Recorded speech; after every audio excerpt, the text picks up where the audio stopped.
Kawawa ka naman. This is my moment. Tataba na ako bukas. Mabuhay! We are Yes, as you can see, it's very cozy and relaxing ang set namin. Dito, pwede kami makatulog anytime. Natulog na siya, eh, di ba? Ang lakas maka-safe space. True, dahil for this Girls Girl episode, papatunayan namin sa inyo na as Girls, we are all here for you. You're not alone. Kung usapang period memories lang din naman, syempre dumaan na tayo dyan and relate tayo sa mga ganyan, di ba? Why not make you feel like you're not alone, di ba? Lalo na sa mga nagsisimula pa lang ng mga bata na nagdadalaga. Parang tayo din. Diba? Literally. Yes, kaya lahat from period horror stories, embarrassing moments, or yung mga beliefs or practices na ginagawa niyo during your period, we're all going to talk about that. My first period experience. I think that was after 7th grade. Ata. Oh. Yeah. Wala lang, galing kami road trip, tapos sa CR biglang nakita, oh! Oh. And that's it. I just asked for the modest.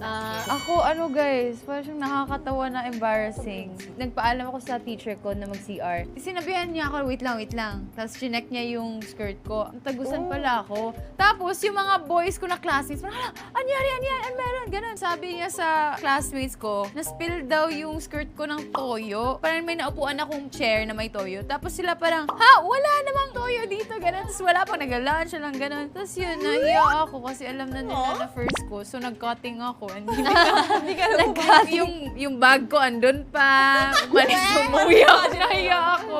Kawawa ka naman. Pero it shouldn't be something you're ashamed of. Yeah. That's why I'm sharing it now. Sa akin, yung first period ko, dumating siya after ng grade 7 na summer.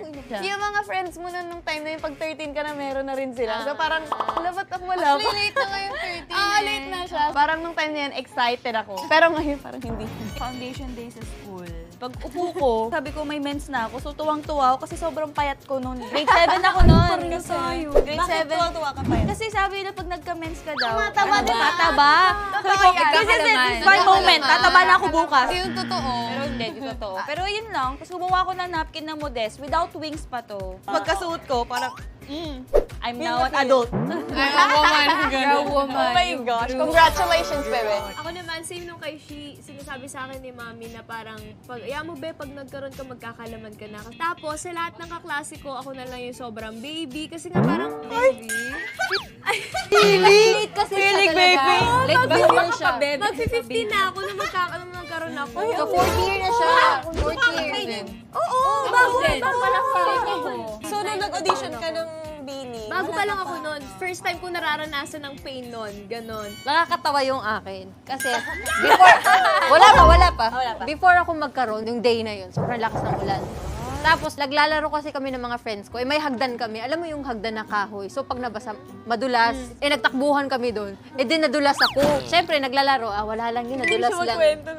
Nadulas lang. Wala lang yun. Kinabukasan na magsa-school na. So, nagising ako ng maaga. Nagulat ako yung short ko. Sobrang daming dugo. As in, sobra. Tapos ako kinabahan ako. Naupo ako sa, anong pangalan natin? Pillow. Naupo ako sa pillow. Jude. May dugo. So, kinabahan ako. Tapos bumaba yung nanay ko. Tapos nakita niya yung pillow na may dugo. Tapos, kulit, anong nangyari sa'yo? Chine-check niya yung ulo ko kung ano ba ako. Kasi di ba na-slide ako sa ano. Tapos sabi niya, okay, meron ka na pala. So, sabi na, mag-ingat ka sa school ha. I-check mo yung palda mo na. Check ako ng check. Ganun ako ng ganun. Kasi first time, di ba?